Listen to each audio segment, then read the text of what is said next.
Hi friends, welcome back to KNR tutorials. ఈరోజు ఈ వీడియోలో మనం ఆర్ఆర్బీ గ్రూప్ డికి సంబంధించి ఆర్ఆర్బీ గ్రూప్ డి ఎగ్జామ్కి సంబంధించి మనం 2025 డిసెంబర్ 2న జరిగినటువంటి షిఫ్ట్ 1 ఎగ్జామ్ రివ్యూ చూద్దాం.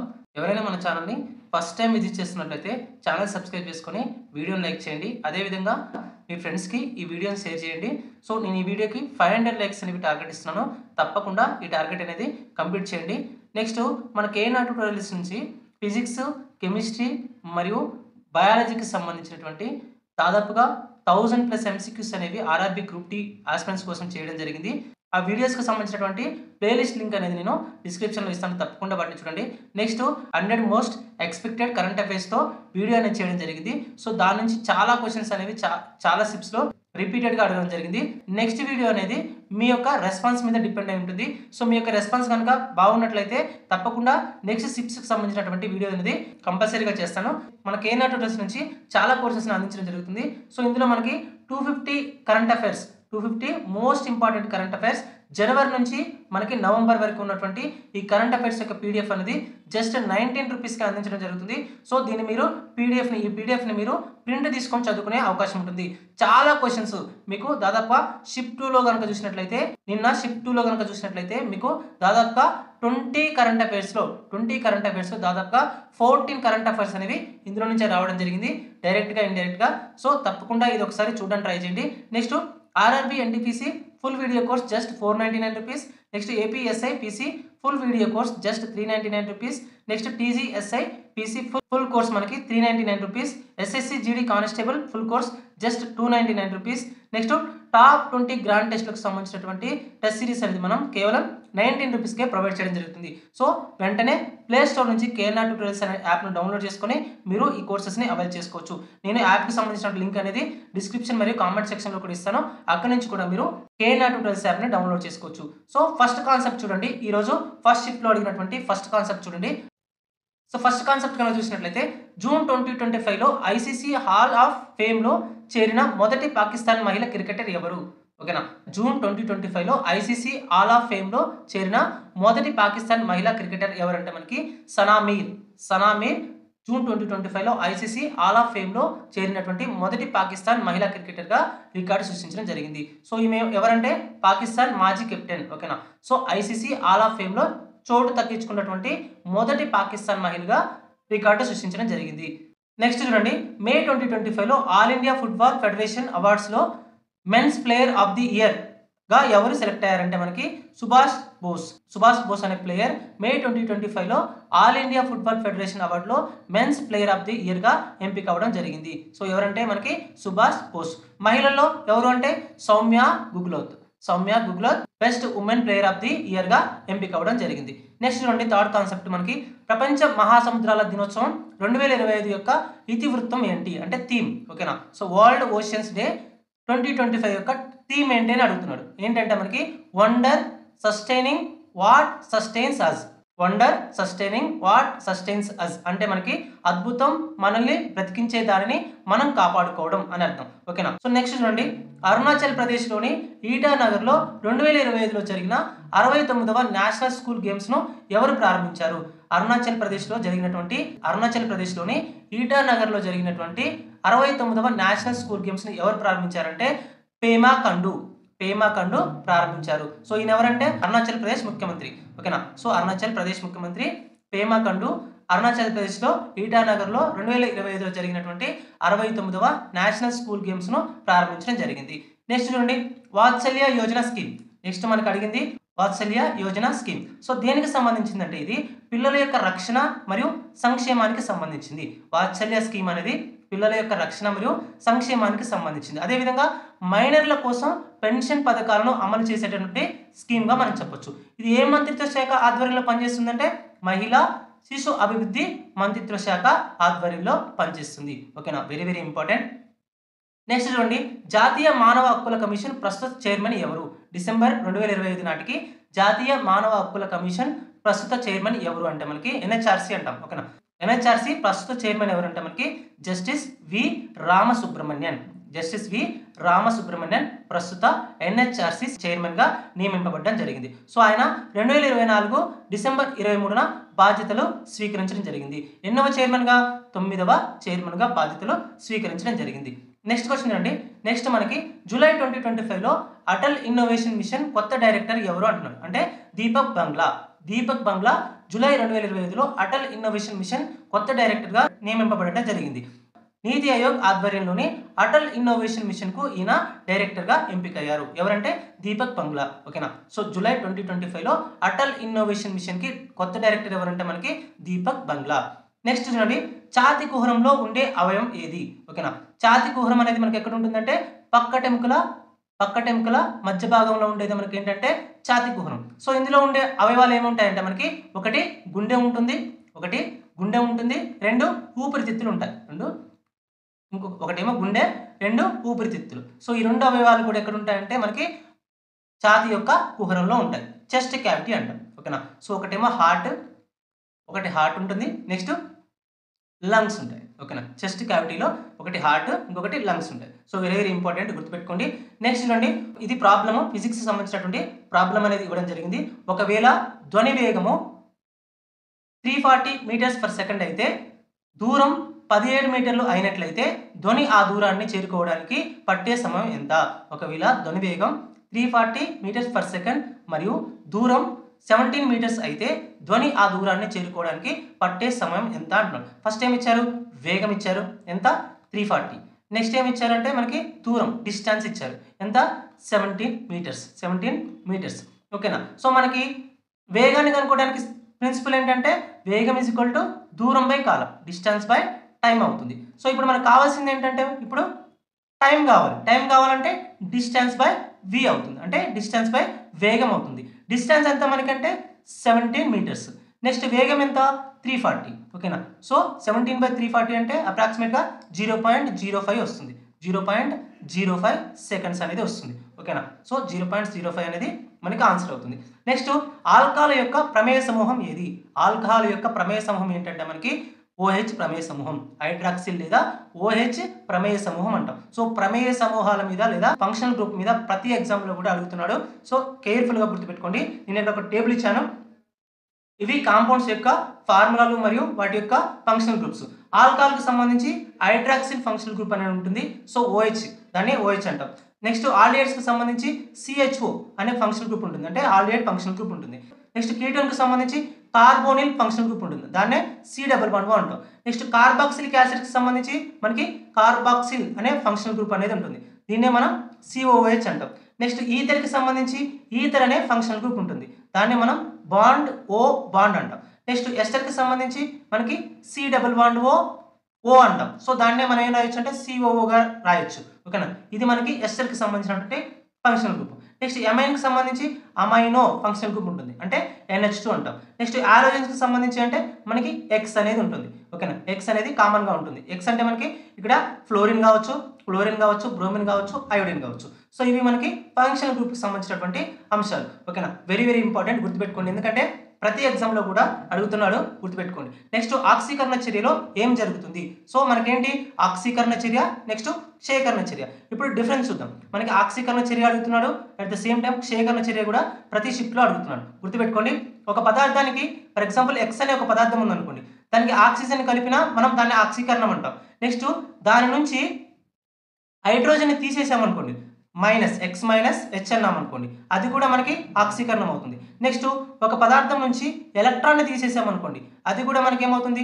ఆక్సీకరణం అవుతుంది. ఓకేనా. నెక్స్ట్ క్షయకరణం అంటే ఏంటంటే దీనికి కంప్లీట్గా ఆపోజిట్. ఒక పదార్థానికి, ఒక ఏ అనే పదార్థానికి హైడ్రోజన్ కలిపామనుకోండి, అది క్షయకరణం అవుతుంది. నెక్స్ట్ ఒక ఏ అనే పదార్థానికి ఎలక్ట్రాన్ని కలిపామనుకోండి, అది క్షయకరణం అవుతుంది. నెక్స్ట్ ఒక ఏ అనే పదార్థం నుంచి ఒక ఆక్సిజన్ తీసేస్తే అది మనకి క్షయకరణం అవుతుంది. కంప్లీట్గా ఆపోజిట్. Very very important. ఎలా అయినా అడగవచ్చు వాడు. ఓకేనా. స్టేట్మెంట్ టైప్ అయినా అడగవచ్చు, లేకపోతే సింగిల్గా అయినా అడిగే అవకాశం ఉంటుంది. గుర్తుపెట్టుకోండి, వెరీ వెరీ ఇంపార్టెంట్. నెక్స్ట్ కణజాలంలో భాగం కానిది ఏది అన్నాడు. కణజాలంలో భాగం కానిది ఏది అని ఇచ్చాడు. సో ఇక్కడ న్యూరాన్ అనేది ఏంటంటే మనకి కణజాలం కాదు, ఏంటంటే ఇది సెల్. ఓకేనా. ఇది నాడీ కణం అంటాం, కానీ నాడీ కణజాలం మనం. న్యూరాన్ని మనం ఏమంటామంటే నాడీ కణం అంటాం లేదా సెల్ అంటాం. ఓకేనా. సో న్యూరాన్ లేదా సెల్ అంటాం. ఓకేనా. ఇది కణజాలం కాదు. మామూలుగా కణజాలాలు ఎలా ఏర్పడతాయంటే కొన్ని సెల్స్ కలిసి ఎన్ నెంబర్ ఆఫ్ సెల్స్ కలిసి మనకి లేదా ఎన్ నెంబర్ ఆఫ్ కణాలు కలిసి కొన్ని కణాలు కలిసి మనకి ఒక కణజాలం అనేది ఏర్పడుతుంది. ఒక కణజాలం లేదా టిష్యూ అనేది ఏర్పడుతుంది. ఓకేనా. సో ఇక్కడ న్యూరాన్ అనేది ఒక సెల్ మాత్రమే, ఇది కణజాలం అనేది కాదు. ఓకేనా. వెరీ వెరీ ఇంపార్టెంట్, గుర్తుపెట్టుకోండి. నెక్స్ట్, విపత్తు నిర్వహణ కోసం కేంద్ర హోంమంత్రి అమిత్ షా 2025 జూన్ 16న ప్రారంభించిన ప్లాట్ఫామ్ పేరు ఏమిటి? విపత్తు నిర్వహణ కోసం ఎవరు ప్రారంభించారు? కేంద్ర హోంమంత్రి అమిత్ షా ప్రారంభించారు. ఇప్పుడు 2025 జూన్ 16న ప్రారంభించారు. ఏంటంటే ఐసీఈఆర్ అంటే ఏంటంటే integrated control room for emergency response. So ఇక్కడ మనకి అబ్రివేషన్ చాలా ఇంపార్టెంట్. అబ్రివేషన్ అనేది మనకి అడిగే అవకాశం ఉంటుంది. సో ఓకేనా. సో నెక్స్ట్ టైం అబ్రివేషన్ కూడా అడిగే అవకాశం ఉంటుంది. Integrated control room for emergency response అనేది ఏంటంటే విపత్తు నిర్వహణ కోసం కేంద్ర హోంమంత్రి అమిత్ షా 2025 జూన్ 16న ప్రారంభించడం జరిగింది. నెక్స్ట్, జనాభా వేగంగా పెరగడానికి కారణమయ్యే ప్రత్యుత్పత్తి రకం ఏంటి అంటున్నాడు. సో మనకి ప్రత్యుత్పత్తి ఎన్ని రకాలుగా ఉంటుంది? ఒకటి లైంగిక ప్రత్యుత్పత్తి, ఇంకొకటి ఏంటి మనకి అలైంగిక ప్రత్యుత్పత్తి అనేది 2 రకాలుగా ఉంటుంది. సో ఇక్కడ లైంగిక ప్రత్యుత్పత్తి దేని ద్వారా జరుగుతుందంటే సంయోగం ద్వారా జరుగుతుంది. సో ఈ సంయోగం జరగాలంటే మనకి చాలా టైం అనేది పడుతుంది. ఓకేనా. చాలా కాలం పడుతుంది. ఓకేనా. సంయోగం జరగాలంటే లైంగిక ప్రత్యుత్పత్తిలో ఏం జరుగుతుందంటే సంయోగం అనేది జరుగుతుంది. సో ఈ సంయోగం ద్వారా మనకి సంతానం అనేది కలుగుతుంది. సో ఈ సంయోగం అనేది జరగాలంటే చాలా కాలం పడుతుంది. కానీ అలైంగిక ప్రత్యుత్పత్తిలో సంయోగంతో పని లేదు. ఓకేనా. ఒక జీవి అనేది తనని తాను ముక్కలుగా చేసుకొని తను అలైంగిక ప్రత్యుత్పత్తిలో తన సంతానాన్ని పెంచుకోవచ్చు. లేదంటే తనలో కొంత భాగాన్ని విడిచి ఆ భాగం ద్వారా కూడా అది తన సంతానాన్ని పెంచుకోవచ్చు. సో మొక్కలు కానివ్వండి, లేకపోతే మనకి ఈ అమీబా కానివ్వండి, ఇవన్నీ కూడా అలైంగిక ప్రత్యుత్పత్తిలో పాల్గొంటాయి. లేదంటే పారామిషన్ కానివ్వండి, ఇవన్నీ కూడా మనకి అలైంగిక ప్రత్యుత్పత్తిలో పాల్గొంటాయి. సో ఇక్కడ అధిక సంఖ్యలో సంతానాన్ని పెంచుకోవడానికి ఏది ఉపయోగపడుతుందంటే అలైంగిక ప్రత్యుత్పత్తి. ఎందుకంటే తక్కువ కాలంలోనే ఇక్కడ మనకి ప్రత్యుత్పత్తి అనేది కంప్లీట్ అయిపోతుంది. కానీ లైంగిక ప్రత్యుత్పత్తిలో ఏంటంటే సంయోగం అనేది జరగాలి. ఓకేనా. సంతానం అనేది కలగాలంటే సంయోగం అనేది జరగాలి. సంయోగం కోసం చాలా కాలం పడుతుంది కాబట్టి సో అక్కడ సంతానం అనేది పెరగడానికి చాలా టైం పడుతుంది. కానీ అలైంగిక ప్రత్యుత్పత్తిలో మనకి ఇక్కడ సంయోగంతో పని లేదు కాబట్టి సో ఇక్కడ సంతానం అనేది చాలా తొందరగా వృద్ధి చెందుతుంది. అప్పుడు జనాభా అనేది చాలా తొందరగా పెరుగుతుంది. సో ఇక్కడ మనకి ఏంటంటే ఆన్సర్ అలైంగిక ప్రత్యుత్పత్తి అనేది ఆన్సర్ అవుతుంది. నెక్స్ట్ చూడండి, వస్తువుల దూరానికి అనుగుణంగా కంటి ఫోకస్ను నియంత్రించే కండరాలు ఏవి? వస్తువుల దూరానికి అనుగుణంగా కంటి ఫోకస్ను నియంత్రించే కండరాలు ఏవంటే మనకి సిలియరీ మజిల్స్ అంటాం. ఓకేనా. సో ఇవేం చేస్తాయంటే కంటి లెన్స్ యొక్క వక్రతను మార్చి ఫోకస్ను సర్దుబాటు చేస్తాయి. ఓకేనా. వస్తువుల దూరానికి అనుగుణంగా కంటి ఫోకస్ను నియంత్రించేటటువంటి కండరాలు ఏంటంటే సిలియరీ కండరాలు. ఇవేం చేస్తాయంటే కంటి లెన్స్ యొక్క వక్రతను మార్చి ఫోకస్ను సర్దుబాటు చేస్తాయి. ఓకేనా. సో వెరీ వెరీ ఇంపార్టెంట్, గుర్తుపెట్టుకోండి. నెక్స్ట్ క్వశ్చన్ నుండి, ఆలోచించడం అనేది మెదడులోని ఏ భాగం యొక్క విధి? ఆలోచించడం అనేది మనకి మెదడులోని మస్తిష్కం లేదా ముందరి మెదడు యొక్క విధిగా మనం చెప్తాం. ఓకేనా. ఆలోచించడం లేదా థింకింగ్ అనేది మెదడులోని మస్తిష్కం లేదా ముందరి మెదడు యొక్క ఫంక్షన్గా మనం చెప్తాం. సో ఇదేంటంటే మెదడులో అతిపెద్ద భాగం.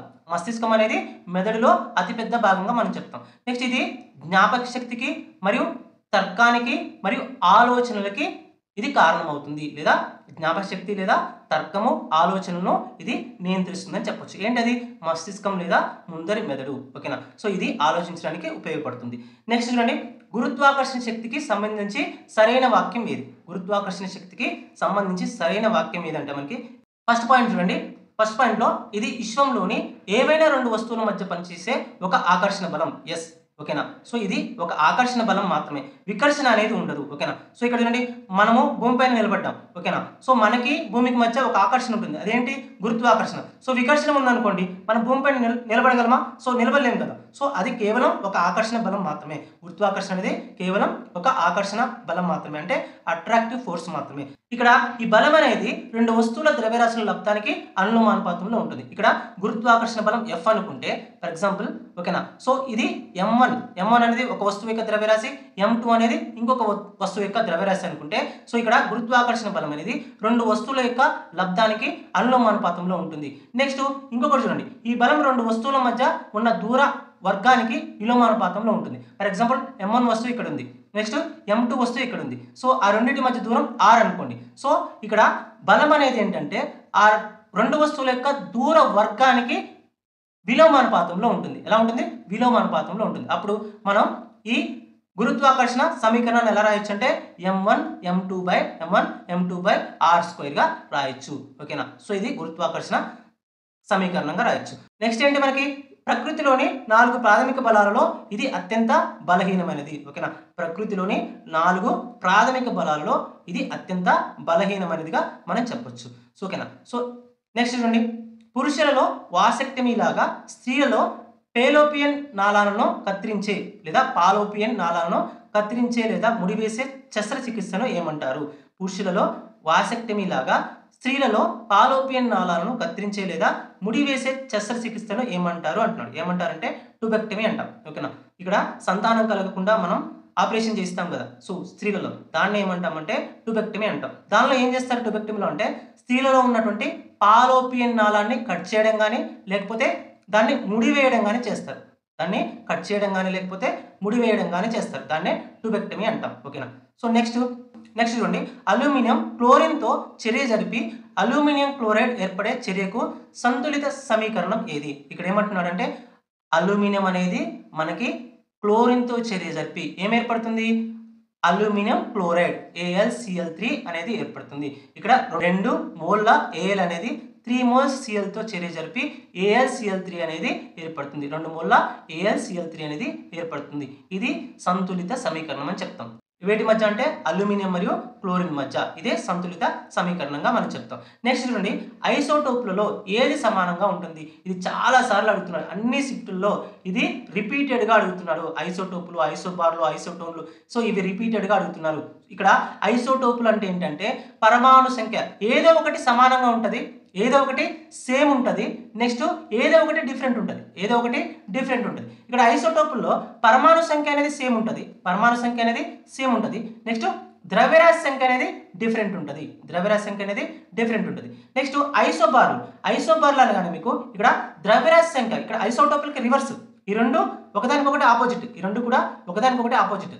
ఐసోబార్లలో మనకి ద్రవ్యరాశి సంఖ్య అనేది సేమ్ ఉంటుంది, నెక్స్ట్ పరమాణు సంఖ్య అనేది డిఫరెంట్ ఉంటుంది, పరమాణు సంఖ్య అనేది డిఫరెంట్ ఉంటుంది. నెక్స్ట్ ఐసోటోన్లు కనుక తీసుకుంటే వీటిలో వేరు పరమాణు సంఖ్య ఉంటుంది, పరమాణు సంఖ్య డిఫరెంట్ ఉంటుంది, నెక్స్ట్ ద్రవ్యరాశి సంఖ్య కూడా డిఫరెంట్ ఉంటుంది, ద్రవ్యరాశి సంఖ్య కూడా డిఫరెంట్ ఉంటుంది. కానీ న్యూట్రాన్ల యొక్క సంఖ్య అనేది సేమ్ ఉంటుంది, కానీ న్యూట్రాన్ల యొక్క సంఖ్య అనేది సేమ్ ఉంటుంది. వీటినే ఐసోటోన్లు అంటాం. ఐసోటోప్లు, ఐసోబార్లు, ఐసోటోన్లు. ఓకేనా? ఐసోటోప్లు అంటే పరమాణు సంఖ్య సేమ్ ఉంటుంది, ద్రవ్యరాశి సంఖ్య డిఫరెంట్ ఉంటుంది. ఐసోబార్లు అంటే ద్రవ్యరాశి సంఖ్య సేమ్ ఉంటుంది మరియు పరమాణు సంఖ్య అనేది డిఫరెంట్ ఉంటుంది. నెక్స్ట్ ఐసోటోన్లు అంటే పరమాణు సంఖ్య డిఫరెంట్ ఉంటుంది, నెక్స్ట్ ద్రవ్యరాశి సంఖ్య కూడా డిఫరెంట్గా ఉంటుంది, కేవలం న్యూట్రాన్ల సంఖ్య మాత్రమే సేమ్ ఉంటుంది. దాన్నే ఐసోటోన్లు అంటాం, వాటినే ఐసోటోన్లు అంటాం. నెక్స్ట్ చూడండి, ఏప్రిల్ 2025 పారిస్ మారథాన్లో మహిళల విభాగంలో ఎవరు గెలిచారు? ఏప్రిల్ 2025 పారిస్ మారథాన్లో మహిళల విభాగంలో ఎవరు గెలిచారంటే బెదాతు ఇర్ఫా. ఏ దేశానికి చెందినటువంటి మహిళ అంటే Ethiopia.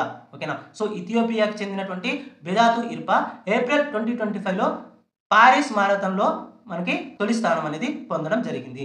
Very important. Next time ఏం అడగొచ్చు అంటే ఈమె ఏ దేశానికి చెందిందని కూడా అడిగే అవకాశం ఉంటుంది, గుర్తుపెట్టుకోండి.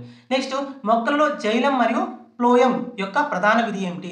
నేను 100 మోస్ట్ ఇంపార్టెంట్ MCQs చెప్పేటప్పుడు చాలాసార్లు చెప్పాను. జైలము మరియు ఫ్లోయం గురించి, నెక్స్ట్ పారంకైమ గురించి చాలాసార్లు రిపీట్ చేయడం జరిగింది. సో నెక్స్ట్ ఫంక్షనల్ గ్రూప్స్ గురించి కానివ్వండి, ప్రాబ్లమ్స్లో దూరము, కాలము, వీటి గురించి కానివ్వండి. సో చాలాసార్లు ఫిజిక్స్, కెమిస్ట్రీలో చాలా క్వశ్చన్స్ అనేవి రిపీట్ అవ్వడం జరిగింది. సో అస్సలే మిస్ అవ్వద్దు. ఆ కంపల్సరీ మీకు ఎగ్జామ్ ఉన్నప్పుడు జస్ట్ 3 అవర్స్ పడుతుంది. ఆ 300 క్వశ్చన్స్ వినడానికి మీకు ఏంటంటే జస్ట్ 3 అవర్స్ పడుతుంది. ఆ 3 వీడియోస్ చూసి వెళ్ళండి.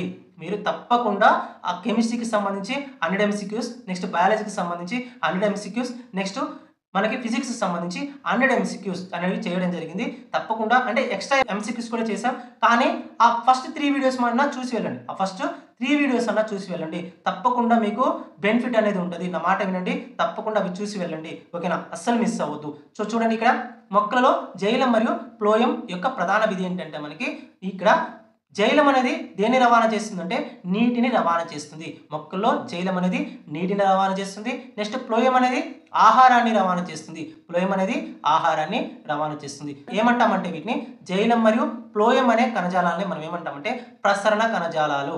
ఎందుకంటే మనకి ఆహారాన్ని ప్రసరింపజేయడం, నెక్స్ట్ నీటిని ప్రసరింపజేయడంలో ఇవి తోడ్పడతాయి కాబట్టి వీటిని ప్రసరణ కణజాలాలు అంటాం. ఓకేనా. నెక్స్ట్ వీటిని ఏమంటామంటే మనకి సంక్లిష్ట కణజాలాలు. వీటిని ఏమంటాం కాంప్లెక్స్ టిష్యూస్ లేదా సంక్లిష్ట కణజాలాలు అని కూడా అంటాం. సో ఇక్కడ జైలం అంటే తెలుగులో ఏమంటాం దారు అంటాం. నెక్స్ట్ ఫ్లోయం అంటే పోషక కణజాలం అంటాం. జైలం అంటే దారు కణజాలం, ఫ్లోయం అంటే పోషక కణజాలం అంటాం. దారు దేనిలో ఉపయోగపడుతుంది అంటే నీరు మరియు ఖనిజ లవణాలను రవాణా చేయడంలో ఉపయోగపడుతుంది.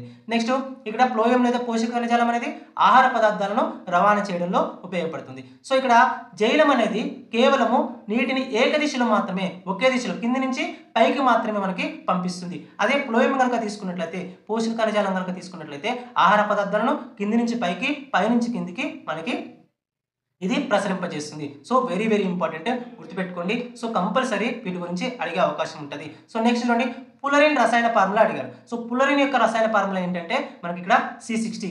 ఇవేంటంటే మనకి పులరిన్ కానివ్వండి, నెక్స్ట్ వజ్రం కానివ్వండి, గ్రాఫైట్ కానివ్వండి, సో ఇవన్నీ ఏంటంటే మనకి కార్బన్ యొక్క రూపాంతరాలుగా మనం చెప్పొచ్చు. కార్బన్ యొక్క రూపాంతరాలు అని చెప్పొచ్చు. ఏంటది? ఒకటి డైమండ్ కానివ్వండి, నెక్స్ట్ ఇంకొకటి మనకి గ్రాఫైట్ కానివ్వండి, నెక్స్ట్ పుల్లరిన్ కానివ్వండి, ఇంకొకటి కార్బన్, బ్లాక్ కార్బన్ అంటాం. కానివ్వండి. ఇవన్నీ ఏంటంటే మనకి సో కార్బన్ యొక్క రూపాంతరాలు. ఓకేనా. సో కింది వాటిలో కార్బన్ యొక్క రూపాంతరాలు కానివేవి లేకపోతే కార్బన్ రూపాంతరాలు అయినవి అని కూడా మనకి క్వశ్చన్ అడిగే అవకాశం ఉంటుంది. వజ్రం కానివ్వండి, గ్రాఫైట్ కానివ్వండి, నెక్స్ట్ పులరిన్ కానివ్వండి, బ్లాక్ కార్బన్ కానివ్వండి, ఇవన్నీ కూడా కార్బన్ యొక్క రూపాంతరాలు. ఇక్కడ వజ్రాన్ని తీసుకుంటే ఏంటంటే వజ్రంలో అన్ని కార్బన్సే ఉంటాయి. ఓకేనా. సో వజ్రంలో అన్ని కార్బన్సే ఉంటాయి. దీని ఫార్ములా ఏమని చెప్పొచ్చు అంటే జస్ట్ సింపుల్ గా కార్బన్ అని రాయొచ్చు. ఓకేనా. దీనికి ఫార్ములా జస్ట్ సింపుల్ గా కార్బన్ అని రాయొచ్చు. సో ఇక్కడ ఒక కార్బన్ అనేది 4 కార్బన్తో బంధించబడి ఉంటుంది. వజ్రంలో ఒక కార్బన్ అనేది 4 కార్బన్లతో ఇలా వజ్రంలో ఒక కార్బన్ అనేది ఇతర 4 కార్బన్లతో బంధించబడి ఉంటుంది. సో ఇలా ఉంటుంది. ఓకేనా. నెక్స్ట్ ఇది అత్యంత కఠినమైనది. పదార్థాలన్నింటిలో కూడా ఇది అత్యంత కఠినమైనది. Very important. కార్బన్ యొక్క రూపాంతరాల్లో కఠినమైనది ఏది అని అడగొచ్చు. అంటే వజ్రం అనేది అత్యంత కఠినమైనది, గుర్తుపెట్టుకోండి. సో వజ్రంలో ఒక కార్బన్ అనేది ఎన్ని కార్బన్లతో బంధించబడుతుంది అంటే మనకి, ఓకేనా. సో అలా కూడా క్వశ్చన్ అడిగే అవకాశం ఉంటుంది. ఒక కార్బన్ అనేది 4 కార్బన్లతో బంధించబడి ఉంటుంది. సో వజ్రంలో కార్బన్ యొక్క సంకరీకరణం ఏంటంటే మనకి sp3 సంకరీకరణం లేదా sp3 హైబ్రిడైజేషన్. సో ఇక్కడ వజ్రం అనేది వాహకమా అవాహకమా అంటే ఇక్కడ చూడండి, వజ్రం అనేది వాహకమా అవాహకమా అంటే వజ్రం అనేది వాహకం కాదు. ఓకేనా. బ్యాడ్ కండక్టర్ అని చెప్పొచ్చు. వజ్రం అనేది బ్యాడ్ కండక్టర్ అని చెప్పొచ్చు. నెక్స్ట్ గ్రాఫైట్ తీసుకోండి. గ్రాఫైట్ యొక్క ఫార్ములా కూడా జస్ట్ కార్బన్. ఓకేనా. గ్రాఫైట్ యొక్క ఫార్ములా కూడా జస్ట్ కార్బన్ అని రాయొచ్చు. ఇక్కడ ఒక కార్బన్ అనేది 3 కార్బన్లతో, వజ్రంలోనేమో ఒక కార్బన్ 4 కార్బన్లతో బంధించబడి ఉంటే గ్రాఫైట్ లో ఒక కార్బన్ అనేది 3 కార్బన్లతో బంధించబడి ఉంటుంది. సో వజ్రంలో కార్బన్ యొక్క సంకరీకరణం ఏంటి? sp3 సంకరీకరణం. గ్రాఫైట్ లో కార్బన్ యొక్క సంకరీకరణం ఏంటి? sp2 సంకరీకరణం. చూడండి, sp2 సంకరీకరణం. సో ఇక్కడ కార్బన్ పరమాణువులు అనేవి పొరలుగా అమర్చబడి ఉంటాయి. అంటే మృదువుగా జారుడు స్వభావాన్ని కలిగి ఉంటుంది గ్రాఫైట్ అనేది. ఓకేనా. ఇక్కడ కార్బన్ పరమాణువులని పొరలుగా ఒకదానిపైన ఒకటి జారుతూ ఉంటాయి. అందుకే గ్రాఫైట్ అనేది మనకి మృదువుగా జారుడు స్వభావాన్ని కలిగి ఉంటుంది. అదేవిధంగా గ్రాఫైట్ అనేది మంచి విద్యుత్ వాహకంగా, గుడ్ కండక్టర్ గా పనిచేస్తుంది. వజ్రమేమో మనకి ఇక్కడ బ్యాడ్ కండక్టర్, మన ఇంకోటి గ్రాఫైట్ ఏమో మంచి విద్యుత్ వాహకంగా, గుడ్ కండక్టర్ గా పనిచేస్తుంది. నెక్స్ట్ ఫ్లోరిన్ తీసుకున్నారు అనుకోండి. దీని యొక్క ఫార్ములా ఏంటి? C60. ఏ ఆకారంలో ఉంటుందంటే ఫుట్బాల్ ఆకారంలో ఉంటుంది. ఫుట్బాల్ కింది వాటిలో కార్బన్ రూపాంతరాలలో ఫుట్బాల్ ఆకృతిలో ఉండేది ఏదని మనకు క్వశ్చన్ అడగవచ్చు. అంటే ఫ్లోరిన్ అనేది ఫుట్బాల్ ఆకృతిలో ఉంటుంది. ఓకేనా. లేదా గోళం ఆకృతిలో ఉంటుంది. సో దీన్ని దేనిలో ఉపయోగిస్తారంటే నానో టెక్నాలజీలో, కింది పదార్థాలలో నానో టెక్నాలజీలో ఉపయోగించే పదార్థం ఏదని మనకు అడగవచ్చు. ఓకేనా. సో ఏది ఉపయోగిస్తామంటే పుల్లరిన్ ని మనం నానో టెక్నాలజీలో ఉపయోగిస్తాము. వెరీ ఇంపార్టెంట్, గుర్తుపెట్టుకోండి. నెక్స్ట్ ఇంకొక ఇంపార్టెంట్ క్వశ్చన్, ద్రావణంలో హైడ్రోజన్ల యొక్క గాఢత పెరిగితే ఏమవుతుంది? ఓకేనా. ద్రావణంలో హైడ్రోజన్ అయాన్ల గాఢత, హైడ్రోజన్ అయాన్ అంటే H+ అంటాం. హైడ్రోజన్ అయాన్ అంటే H+ అంటాం. సో ద్రావణంలో ఒక ద్రావణం తీసుకుంటే ఆ ద్రావణంలో H+ అయాన్ల యొక్క సంఖ్య, ఓకేనా, సంఖ్య అన్న గాఢత అన్న ఒకటి గుర్తుపెట్టుకోండి. H+ అయాన్ల యొక్క సంఖ్య లేదా గాఢత పెరిగితే ఏమవుతుంది అంటే మనకి దాని యొక్క ఆమ్లత్వం పెరుగుతుంది. దాని యొక్క ఆమ్లత్వం పెరుగుతుంది. లేదు H+ అయాన్ల యొక్క గాఢత కనుక తగ్గినట్లయితే ఆమ్లత్వం అనేది తగ్గుతుంది. H+ అయాన్ల యొక్క గాఢత పెరిగితే ఆమ్లత్వం పెరుగుతుంది. H+ అయాన్ల యొక్క గాఢత తగ్గితే ఆమ్లత్వం అనేది తగ్గుతుంది. ఇక్కడ ఏమడుగుతున్నానంటే pH మరియు H+ యొక్క సంబంధం, pH మరియు H+ అంటే హైడ్రోజన్ అయాన్ల యొక్క గాఢత మరియు pH స్కేల్ మధ్య సంబంధం అడుగుతున్నాడు. ఇక్కడ pH స్కేల్ అనేది ఏం చెప్తుందంటే ఒక ద్రావణం అనేది ఆమ్లయుతంగా ఉందా లేకపోతే క్షారయుతంగా ఉందా అనేది చెప్తుంది. ఒక pH స్కేల్ అనేది ఒక ద్రావణం ఆమ్లయుతంగా ఉందా లేదా క్షారయుతంగా ఉందా అనేది చెప్తుంది.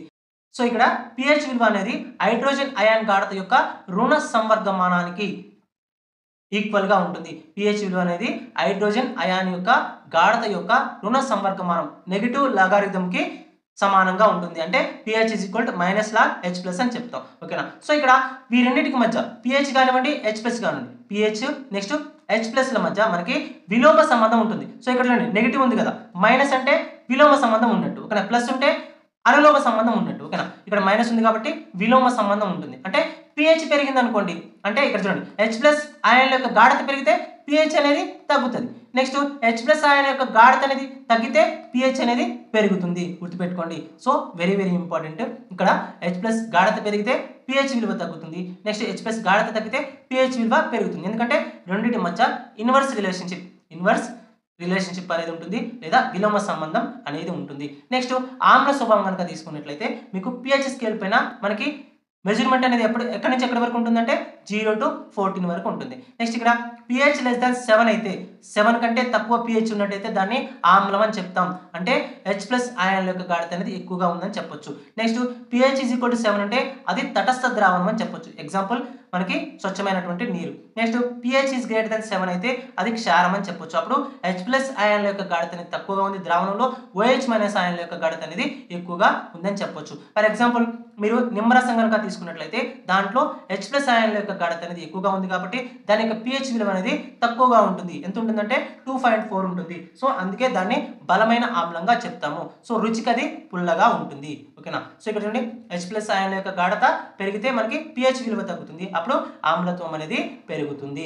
Very very very very important question అనేది వాడు ఎలా అయినా అడగొచ్చు. ఇక్కడ pH <7 ఉన్నప్పుడు అది ఆమ్లమా క్షారమా లేదా తటస్థ ద్రావణం అడగొచ్చు, లేకపోతే pH 7 ఉన్నప్పుడు అడగొచ్చు, లేకపోతే pH <7 ఉన్నప్పుడు అడగొచ్చు. సో వెరీ వెరీ ఇంపార్టెంట్ గుర్తుపెట్టుకోండి. నెక్స్ట్ లెన్స్ కు సంబంధించి సరైన వాక్యం ఏది, కటకాలకి సంబంధించి సరైనటువంటి వాక్యం ఏది అంటాడు. సో ఇక్కడ ఫస్ట్ ఏమి ఇచ్చారు, కుంభాకార కటకం. కుంభాకార కటకం అంటే మనకి కన్వెక్స్ లెన్స్. సో ఇది ఎలా ఉంటుందంటే మధ్యలో మందంగా ఉంటుంది, చివరి అంచుల వద్ద మనకి పలుచగా ఉంటుంది. సో కాంతి కిరణాలు ఇది ఏం చేస్తుందంటే కేంద్రీకరిస్తుంది. ఓకేనా, ఒకే దగ్గరికి ఒక బిందువు దగ్గర ఇది కేంద్రీకరిస్తుంది. ఏంటది కుంభాకార కటకం లేదా కన్వెక్స్ అనేది. సో మధ్యలో మందంగా ఉంటుంది, చివరలా మనకి పలుచగా ఉంటుంది, కాంతి కిరణాలను కేంద్రీకరిస్తుంది. నెక్స్ట్ పుటాకార కటకం అనేది లేదా కన్కేవ్ లెన్స్ అనేది మధ్యలో పలుచగా ఉంటుంది, చుట్టూ మందంగా ఉంటుంది. సో కాంతి కిరణాలు ఇది ఏం చేస్తుందంటే వికేంద్రీకరిస్తుంది. అంటే ఒక బిందువు నుంచి వివిధ దిశల్లో వెదజల్లుతుంది. ఓకేనా, ఒక బిందువు నుంచి వివిధ దశల్లో వెదజల్లుతుంది. దీన్ని వికేంద్రీకరించడం అంటాం, డైవర్జెన్స్ అంటాం. ఓకేనా. నెక్స్ట్ కటక సామర్థ్యం అంటే ఏంటంటే ఇక్కడ చూడండి ఇది కటక నాభ్యంతరానికి విలోమానుపాతంలో ఉంటుంది. ఓకేనా, కటక సామర్థ్యం అనేది కటకం యొక్క నాభ్యంతరానికి లేదా ఫోకల్ లెంత్ కి విలోమానుపాతంలో ఉంటుంది. అప్పుడు మనకి సమీకరణం ఏంటంటే P = 1/F అవుతుంది. సో ఇక్కడ కుంభాకార కటకానికి సామర్థ్యం అనేది ఎలా ఉంటుంది, ధనాత్మకంగా ఉంటుంది. పుటాకార కటకానికి సామర్థ్యం అనేది రుణాత్మకంగా ఉంటుంది. Very very very important. ఏదైనా అడగవచ్చు, కుంభాకార కటకం కానీ లేకపోతే పుటాకార కటకం కానీ లేకపోతే కటక సామర్థ్యం కానీ అడిగే అవకాశం ఉంటుంది. అంటే కుంభాకార కటకానికి ధనాత్మకం ఉంటుందా లేకపోతే రుణాత్మకం ఉంటుందా, లేదా పుటాకార కటకానికి ధనాత్మకం ఉంటుందా లేదా రుణాత్మకం ఉంటుందా. సో ఇలా కూడా క్వశ్చన్ అడిగే అవకాశం ఉంటుంది, లేదంటే స్టేట్మెంట్ టైప్ లో కూడా మనకి క్వశ్చన్ అనేది అడిగే అవకాశం ఉంటుంది. నెక్స్ట్ చూడండి లోహం కానీ ద్విపరమాణు పదార్థం ఏది. ఓకేనా, ద్విపరమాణు పదార్థం అంటే ఏంటంటే రెండు పరమాణువులు కలిసి లేదంటే రెండు ఆటమ్స్ కలిసి ఏర్పరిచేటటువంటి ఒక అణువుని మనం ఏమంటామంటే ద్విపరమాణు అణువు. సో రెండు పరమాణువులు కలిసి ఏర్పరిచేటటువంటి ఒక అణువుని మనం ద్విపరమాణు అణువు. ద్వి అంటేనే రెండు. సో ఇక్కడ రెండు ఏంటి అవి అంటే రెండు రెండు పరమాణువులు కలిసి ఒక అణువుని ఏర్పరుస్తున్నాయి. సో ఈ అణువుని ఏమంటామంటే ద్విపరమాణు అణువు. దీన్నే ద్విపరమాణు అణువు లేదా డై అటామిక్ మాలిక్యూల్ అంటాం. ద్విపరమాణు అణువు లేదా డై అటామిక్ మాలిక్యూల్ అంటాం. అంటే ఒక రకమైనటువంటి రెండు పరమాణువులు రసాయన బంధం ద్వారా కలిసి ఏర్పడినటువంటి అణువులనే మనం ఏమంటామంటే ద్విపరమాణు అణువులు లేదా డై అటామిక్ అణువులు అంటాము. ఇవి అలోహాల్లో చాలా సాధారణంగా ఉంటాయి. ఓకేనా, చాలా సాధారణంగా ఉంటాయి. సో నెక్స్ట్ ఇక్కడ ద్విపరమాణు అణువులకి ఎగ్జాంపుల్ చూస్తే మనకి H2 కానివ్వండి, N2 కానివ్వండి, నెక్స్ట్ O2 కానివ్వండి, నెక్స్ట్ F2 కానివ్వండి, next Cl2, Br2, next I2. ఓకేనా, సో ఇక్కడ H2 అనేది ఇది అత్యంత సరళమైనటువంటి ద్విపరమాణు అణువు. నెక్స్ట్ N2 అనేది ఇది వాతావరణంలో అత్యధికంగా ఉండేటటువంటి వాయువు. నెక్స్ట్ O2 అనేది ప్రాణవాయువు. నెక్స్ట్ F2 అనేది మనకి హాలోజన్. నెక్స్ట్ Cl2 అనేది ఎక్కడ యూజ్ చేస్తామంటే నీటిని శుద్ధి చేయడానికి ఉపయోగిస్తాం. నెక్స్ట్ Br2 అనేది గది ఉష్ణోగ్రత వద్ద ద్రవ రూపంలో ఉండే అలోహంగా మనం చెప్తాం. ఓకేనా, గది ఉష్ణోగ్రత వద్ద ద్రవ రూపంలో ఉండే అలోహంగా చెప్తాం. నెక్స్ట్ I2 అనేది గది ఉష్ణోగ్రత వద్ద ఘన రూపంలో ఉండే అలోహంగా చెప్తాము. So very very important. ఇవన్నీ కూడా మనకి ద్విపరమాణు అణువులు. ఓకేనా, సో కింది వాటిలో ద్విపరమాణు అణువు ఏది లేదంటే కింది వాటిలో ద్విపరమాణు అణువు కానిది ఏదని కూడా మనకి అడిగే అవకాశం ఉంటుంది. గుర్తుపెట్టుకోండి, రెండు పరమాణువులు కలిసి ఒక అణువుగా ఏర్పడితే దాన్ని ద్విపరమాణు అణువు అంటాము. So very very important. Next వీడియోలో మనం నెక్స్ట్ షిఫ్ట్కి సంబంధించినటువంటి ఇంపార్టెంట్ కాన్సెప్ట్ చూద్దాం, ఇంపార్టెంట్ క్వశ్చన్స్ అండ్ కాన్సెప్ట్ చూద్దాం. సో తప్పకుండా వీడియోని లైక్ చేయండి మరియు ఛానల్ సబ్స్క్రైబ్ చేసుకోండి. మీ నుంచి ఎంత సపోర్ట్ ఉంటే ఆ సపోర్ట్ను బట్టే నెక్స్ట్ వీడియో అనేది రావడం జరుగుతుంది. సో తప్పకుండా లైక్ చేయడానికి ట్రై చేయండి. మరొక వీడియోలో మరొక ఇంట్రెస్టింగ్ అప్డేట్తో మళ్ళీ కలుసుకుందాం. అంతర్వేశలో జై హింద్.